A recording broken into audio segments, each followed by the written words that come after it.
Hello, everyone, and welcome back to the Red Path. My name's Brian, and I hope you guys are having a great day. Today is going to be a little bit of a special one. I'm here on my own, and I'm going to be taking you guys through some World Eater tactics. Three of my favorite kind of like little techniques, strategies to pull off in the middle of a game. Now, while we are a channel that is extremely biased towards the Blood God Khorne, um, some of the stuff that I'm going to show you today is actually going to be applicable to any of the games that you play across any army in 10th edition Warhammer 40K. So, that said, let's just get straight into it. I'm going to be showing some live examples. So, sit back and just enjoy brew, hang out, paint, whatever it is. Um, yeah, enjoy. So first up, guys, I've gone ahead and set up a few scenarios on Tabletop Simulator, so I can easily demonstrate with kind of like visuals to go along with it, kind of what I'll be covering. Um, I will be going over three different techniques. Some of these will be pretty fundamental stuff that you may have already known. A few of these are things that I pull off regularly in each of my games. And just to like say straight up, like again, if you guys have used this stuff in the past, it's always great to have a refresher. I'll be going over different applications. And it's good if you really want to be improving your game as a world leader player or as a close combat player to be looking for opportunities to exploit these openings that your opponents will present you with. Now, just because you know it, that's only one step. The next part is looking when to set stuff up. So this one is a change that came along with 10th edition. It's been used quite a bit throughout the edition. I call this one the double pile in or the double charge pile through. In ninth edition, it used to be that if you declared a unit as a target of a charge, you could only attack that unit with the charging unit, meaning that you couldn't pile in and keep going. Well, in 10th edition, you can pile in and you can keep going. So here we have Abaddon hanging out with 10 of his favorite little thugs. Your opponent now just set up this lovely screen, and this is a very common scenario you'll see turn one, turn two, where your opponent doesn't want their valuable Primarch tier asset getting charged and completely smacked off the table. Spoiler alert, you still can do it. For this scenario, what we're going to want to do is basically just run at your opponent with, instead of one thing, two things.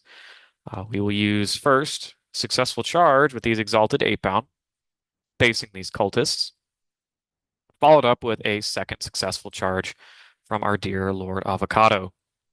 Now, the three exalted 8-pound will pick up the 10 cultists with no problem at all, leaving Invocatus now, when he activates, to still be eligible to pile in 3 inches, and at this point he can pile into anything he wants as long as he's going into the closest thing, or ending closer to the closest thing.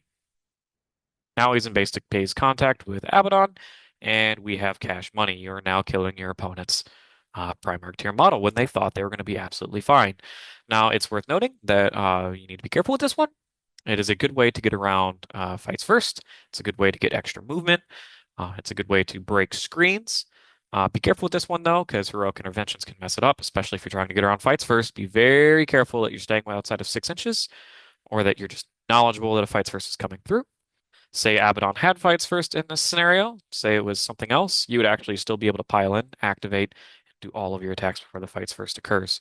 I'll be doing a separate video on how to get around fights first, but that's just one thing to look out for in the scenario. And this is something I probably do in every single game that I play. So make sure you're looking out for those opportunities to kind of tag team and go through and just get that extra movement and get a little bit deeper. And like I said, this is a great way to crack screens. This is when you're analyzing your Alpha Strike turn one. See if your opponent made those positioning errors.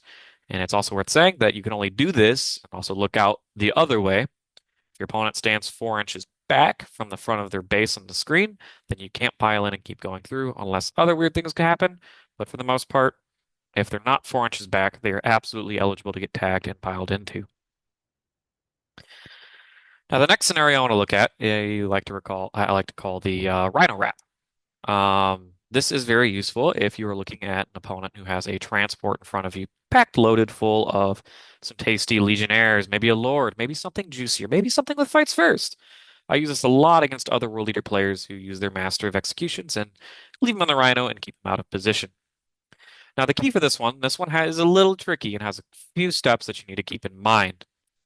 When making your charges, and this is going to be relevant for the next scenario I'm going to say as well, um, if you roll a successful charge, your only obligations are to end closer to the charged unit and to end base to base if possible.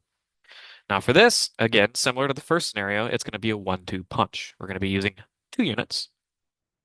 We're going to have Angron coming up and making an initial charge, and just towing the corner of his base anywhere on the model doesn't really matter. This could be 3 exalted 8-bound. This could be 3 regular 8-bound. This could be anything you want. I'm just using Angron for this scenario because usually he has the highest probability of cracking a rhino. For your next charge, you're going to roll a charge with your exalted 8-bound or whoever you want to be doing the pile through. Um, Now, say you want to position yourself in a spot where you can get a fairly easy charge, but this is when things get funky. You want to start manipulating the placement of your models. Because, like I said earlier, the only 2 obligations you have to fulfill are that A, you can base if able, and B, you end closer. Now, we're going to roll our dice. Say we get like an average roll of a 6 or a 7. You want to take your Exalted 8-bound on the front and move him as far as physically possible, still basing the rhino. You're going to do this in such a way so that you body block the rest of your 8-bound from being able to base further around the rhino. Now, you move each model one at a time, and you can use the models to block each other's bases. For example, if I place these 2 8-bound right here, this third one is no longer able to base, so he can go wherever he wants as long as he is ending physically closer to the rhino.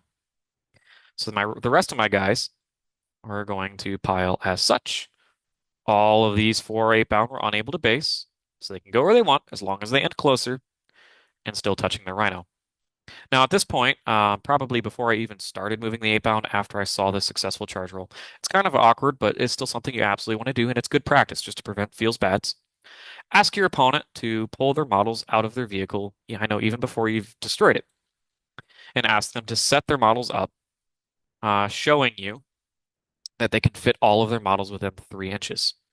Now, this is important because if you were to use the Exalted 8-bound and completely wrap the rhino and give your opponent no opportunity to exit the vehicle without desperate embarking or desperate escaping, these Legionnaires are actually going to be getting out 6 inches away and not 3 inches away.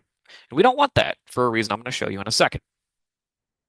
So it's good to ask your opponent to get their models out, let them position stuff, so that way when you're moving your 8-bound to block each other from piling in, you're going to allow yourself to do what's going to happen next.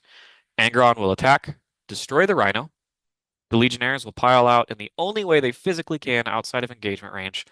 And now your unactivated 8-bound are going to be able to pile in 3 inches and resolve their attacks against these Legionnaires. Now, these Legionnaires are absolutely cooked. This is something to look out for all the time if your opponents are using transports of any kind, Land Raiders, Impulsors, Rhinos, you name it.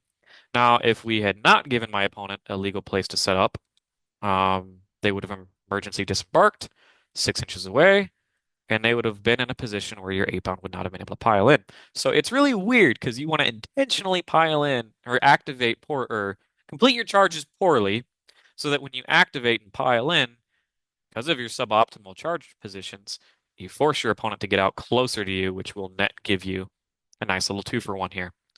Like I said, I don't really pull this off in a lot of my games, but when the opportunity presents itself, it can be completely backbreaking.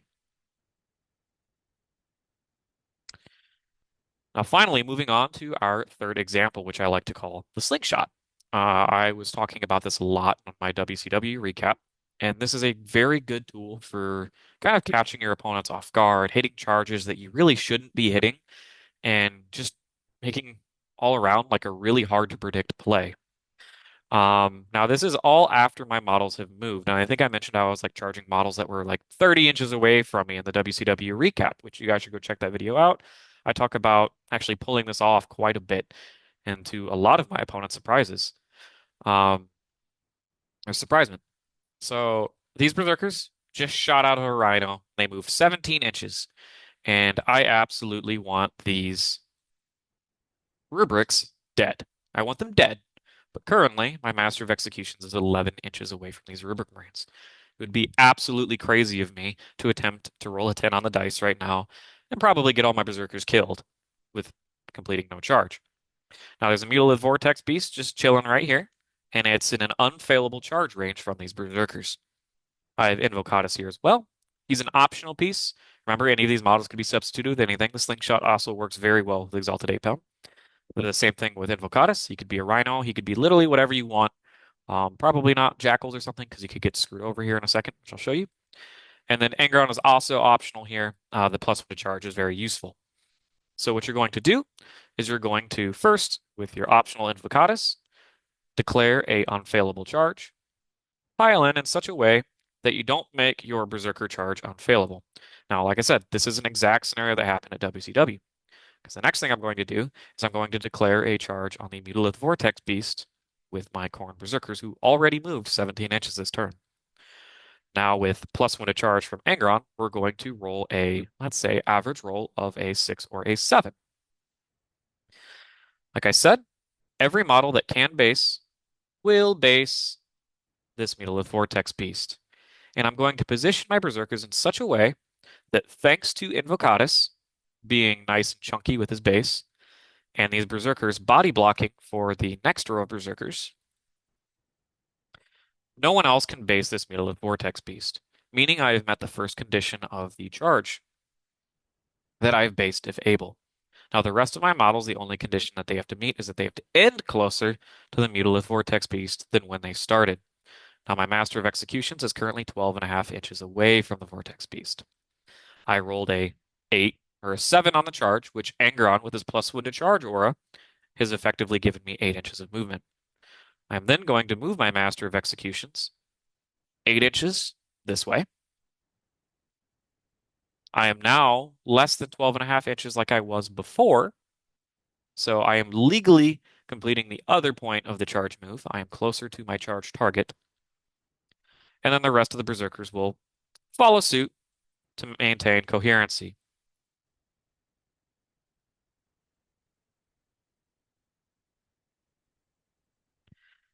Now that we have completed our charge move, as you can see, we have the Mutalith Vortex Beast engaged with, and let me fix my coherency all the way here so I'm not absolutely cheating my brains out. We have gotten into combat with the Mutalith Vortex Beast, and now it's time to activate. When I activate, you're going to do a normal pile-in move of up to 3 inches. As you can see, I am now in base-to-base contact with this Sorcerer squad. Same thing, your pile-in move is going to be on a model-by-model basis. You just have to end closer to whoever the closest unit is to that model when you're activating. See, I'm 4 inches from the Rubric Marine, so I can actually legally pile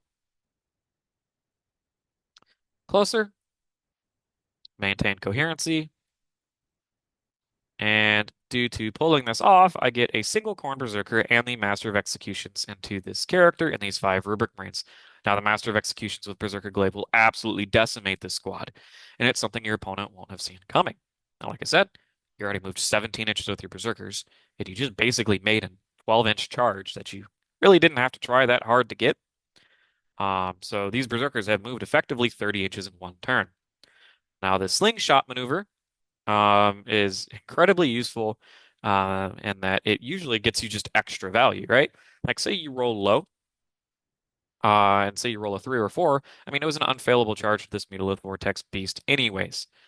So getting to get value no matter what, I mean, I'll take killing a Mutalith all day just with Mo, and that's the worst case scenario. I'm fine with that. Things to look out for, though. If you roll super high, you roll boxcars, I'm moving 13 inches, it becomes significantly harder to body block yourself around the Vortex Beast. So to remedy that, like I had positioned earlier, that chain of Berserkers coming all the way out, you want your Master of Executions at the very end. So that he is not obligated to base the Mutalith, and he has as much leverage as possible to kind of slingshot straight forward past the Mutalith into your desired target. Angron is, like I said, he's only optional here, but he really does help. That plus one to charge does wonders for being able to pull this off. Same thing with Invocatus. He's also optional. You do not need to be taking him, but he will help you body block yourself so that you are able to actually pull this off. All right, guys, thank you for sticking around. As you can see, it's actually gotten pretty late here, but that's just how the video making processes go. Um, Feel free, like if you have any questions about some of the stuff you're seeing, to pop in the Discord. Consider becoming a patron. Uh, there you can ask me all sorts of stuff. I'll even hop into Tabletop Live or Tabletop Simulator to talk about this stuff and go over it with you. Just remember, a few of the examples I showed you were pretty crude. You can like, if you really pay attention to some of the smaller details, you can really refine it and kind of learn how to get the most bang for your buck when it comes to playing a close combat army with honestly very few pieces on the board. So, like I said, thanks for sticking around. Please consider becoming a member of our Patreon. Remember to like, subscribe, share. Um, Anything else after that, just I'd say stay healthy, stay safe, and kill, maim, burn, guys.